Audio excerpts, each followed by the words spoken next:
Pour les élections du 20 décembre 2023 en République démocratique du Congo, le président sortant Félix Tshisekedi bénéficie de l'appui de l'Union sacrée, la majorité au pouvoir et d'une certaine popularité dans le pays.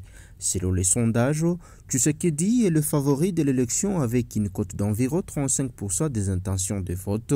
Il est cependant confronté à une opposition divisée, ce qui pourrait lui permettre de l'emporter. Moïse Katumbi est l'un des principaux opposants au régime de Tshisekedi.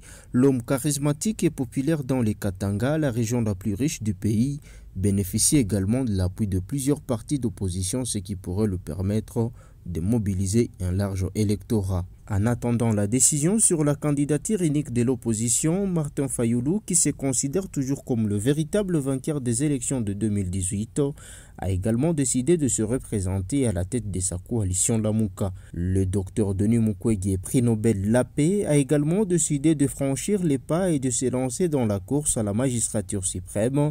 Ce médecin gynécologue s'est taillé une réputation internationale en soignant depuis 30 ans les victimes de violences sexuelles à l'hôpital de Panzi à Bukavu dans la province du Sud-Kivu. Son principal atout repose sur son charisme et son image d'incorruptible, ainsi que sur les soutiens dont il bénéficie de la part de nombreux intellectuels et des membres de la société civile. À côté de Tshisekedi, Fayulu, Mukwege, Katumbi, plusieurs autres candidats sont dans la course, mais ils jouissent de moindres réputations et leurs chances de victoire semblent minces.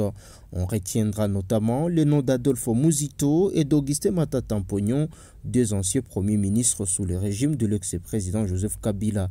Selon les sondages, Katumbi est le principal rival de Tshisekedi avec une cote d'environ 25% des intentions de vote. Il promet de lutter contre la corruption, de réformer l'État et de créer des emplois. Le résultat du scrutin pourrait dépendre de la capacité de deux candidats à mobiliser leur électorat et à convaincre les électeurs indécis.